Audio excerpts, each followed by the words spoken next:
सोना तो चमक रहा है, लेकिन असली धमाका चांदी में कब होगा? क्या $50 का लेवल चांदी की नई क्रांति की शुरुआत बनेगा? चांदी की कीमतें लगातार सुर्खियों में है। क्या आने वाले महीनों में चांदी $50 का ऐतिहासिक स्तर छू लेगी? कौन से फैक्टर इस रैली की शुरुआत करेंगे, क्या ड्राइव करेंगे? और फेड की नीतियां, डॉलर की मजबूती या इंडस्ट्रियल डिमांड, यह हम जानेंगे all India jewellers and gold Smith federation के नेशनल सेक्रेटरी नितिन केडिया से। मैं हूं कमल शर्मा। नितिन जी, आपका स्वागत है मोलतोल में। धन्यवाद कमल जी। जी नमस्ते। नमस्कार। नितिन जी, क्या चांदी में $50 का लेवल 2025 में वाकई संभव है? अ, नमस्कार कमल जी। देखिए, अभी जिस तरह का सिल्वर में मूवमेंट चल रहा है और हम लोग मतलब ये कह सकते हैं कि बायस्ड रहे हैं सिल्वर बुलिशनेस के लिए। और जब सिल्वर ने 33.50 का लेवल क्रॉस किया था उसके बाद से ही कंटिन्यूअस हमारा ये मानना था कि ये जो 12 साल का ब्रेकआउट है, अब यहाँ से मतलब एक तेजी बनेगी। अब ये ब्रेकआउट की स्टोरी समझ लेते हैं सर। देखिए, जो 12 साल का ब्रेकआउट है इसके अगर लो कौन देखें तो 17-18 डॉलर के आसपास आता है। तो जनरली क्या होता है कि सर ये जो ब्रेकआउट का डिफरेंस होता है लो माइनस हाई का, लगभग माना जाता है कि उतना ही लेवल ऊपर में टच करेगा। तो अगर मैं लो माइनस हाई लेता हूँ तो 17 डॉलर के आसपास आता है।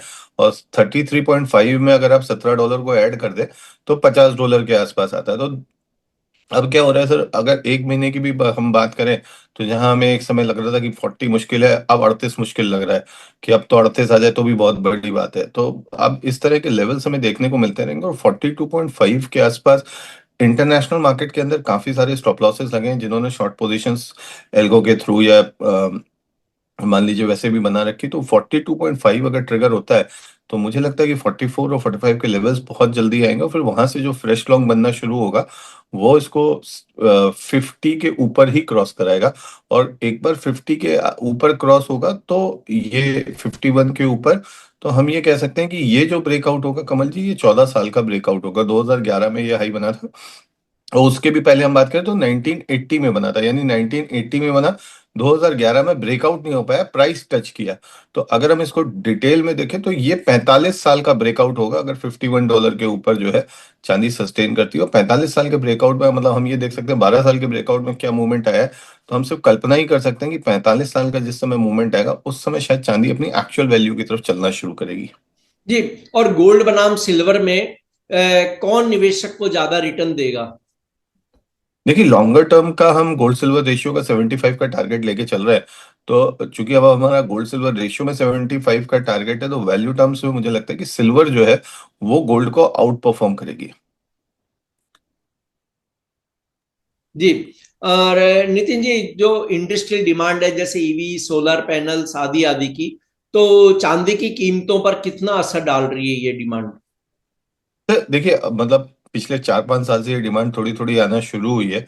और अब जब से इंडस्ट्रियल डिमांड आने लग गई तब से हम ये देख रहे हैं कि चांदी का जो मतलब डिमांड सप्लाई गैप है वो बढ़ता चला जा रहा है। डिमांड बढ़ रही है और सप्लाई जो है वो कम होती जा रही है। और पिछले ये लगातार 5वां साल है जब हम चांदी के अंदर सप्लाई डेफिसिट देख रहे हैं, जहाँ पे सप्लाई जो है वो पूरी नहीं हो पा रही है। तो ये डिमांड तो बढ़ेगी ही बढ़ेगी। देखिए, आने वाला टाइम जो है वो ईवीज का ही है। उसको ये मान लिया गया है, सोलर पैनल्स का, ऑल्टरनेट एनर्जीज का ही आने वाला दशक है। तो इसमें डिमांड बढ़ेगी। लेकिन कमल जी, मुझे लगता है कि पिछले 5 सालों में ना कहीं अगले 5 साल की जो डिमांड है वो फैक्टर इन हो चुकी है भावों के अंदर। अब अगर सपोज मान लीजिए यहाँ से स्ट्रक्चरल डेफिसिट कोई बहुत बड़ा निकल के आता है तो कीमतों पे वो असर डालेगी। अभी जो भाव चल रहे हैं वो प्योरली टैरिफ के पेन की वजह से या फिर मान लीजिए इंटरेस्ट रेट कट के एक एक्सपेक्टेशन की वजह से ही चल रहे हैं। जी। और नितिन जी, क्या डॉलर इंडेक्स और फेड की ब्याज दरें चांदी की रैली को रोक सकती है? देखिए, अभी कल ही जो है वो यूएस के नौकरियों के आंकड़े आए हैं। और वो आंकड़े ये जहां 75,000 नौकरियों की एक्सपेक्टेशन कर रहे थे जो कि काफी कम है, 75,000 से वो 22,000 जो है वो हो गए।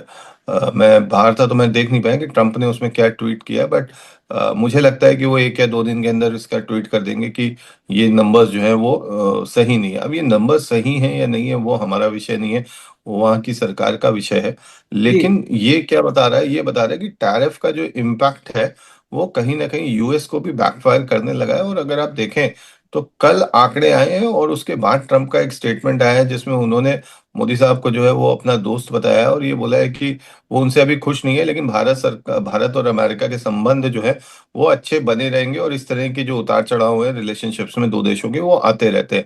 तो कहीं ना कहीं शायद जो है उनको ये इनपुट्स मिले हैं कि इस बार का जो यूएस डेटा है वो टैरिफ को कहीं ना कहीं इम्पैक्ट डाल रहा है।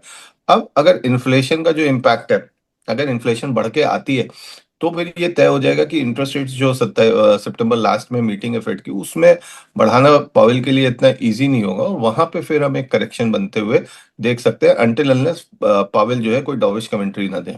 जी। और नितिन जी, ट्रेडर्स और लॉन्ग टर्म इन्वेस्टर के लिए चांदी में सही एंट्री का लेवल और टारगेट्स क्या होंगे आपके अनुसार अब?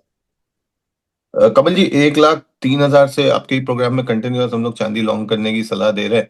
और अभी भी अगर जो लॉन्ग करना चाहते हैं तो किसी भी डीप करेक्शन में 1,21,000 22,000 तक चांदी आती है तो फर्स्ट लेवल ऑफ बाइंग वहां पे करें। 1,17,000 आती है तो सेकंड लेवल ऑफ बाइंग वहां पे करें। हमारे 1,21,000 1,22,000 या 1,17,000 के लेवल्स बोलने का मतलब ये कहीं भी नहीं है कि हम आपको करंट लेवल पर शॉर्ट करने की सलाह दे रहे हैं।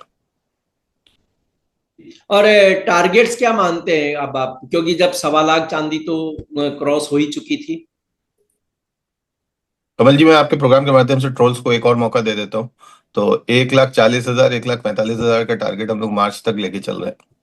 जी, आपको ट्रोल बहुत ज्यादा करते हैं लोग शायद।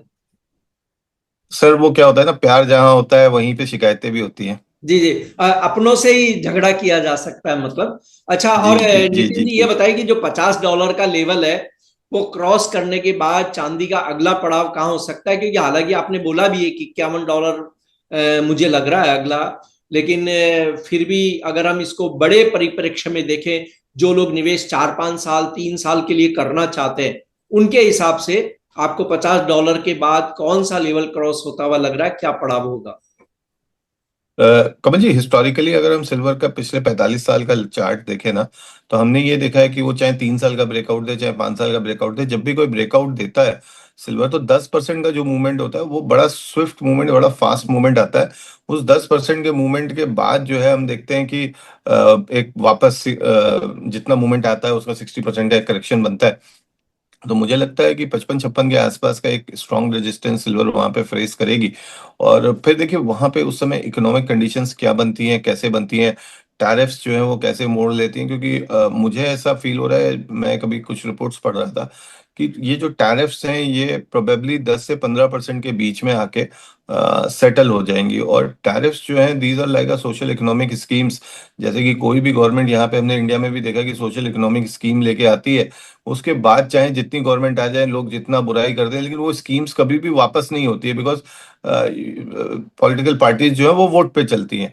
तो सिमिलरली अगर मान लीजिए 10 से 15% की टैरिफ आती है और ट्रम्प जो है वो एक सर्टेन इनकम क्लास को टैक्स फ्री लाइफ के लिए प्रॉमिस कर चुके हैं, तो उस केस में जो यूएस को पैसा लगेगा वो पैसा जो है वो टैरिफ्स के थ्रू आएगा। तो मुझे लगता है कि टैरिफ्स का एक stabilization in terms of inflation and employment generation वो अभी यूएस में बाकी है। तो वो कहीं ना कहीं वोलेटिलिटी बाजार में देता रहेगा और करेक्शंस जो आएंगे they are going to be very very hard, Kamal ji. मतलब जो लोग मतलब कमजोर दिल के हैं, उनको अब इस बाजार में नहीं ट्रेड करना चाहिए, उनको ईटीएफ्स के माध्यम से या फिजिकल मार्केट्स में ही ट्रेड करना चाहिए। जी, आपका कोई डिस्क्लेमर नितिन जी? कमल जी, मेरी अभी कोई भी पोजीशन एमसीएक्स डेरिवेटिव्स के अंदर नहीं है। हाँ, फिजिकल मार्केट्स में मैं सिल्वर में अभी भी लॉन्ग पोजीशंस के अंदर हूँ। जी, आपका धन्यवाद, शुक्रिया नितिन जी। धन्यवाद सर।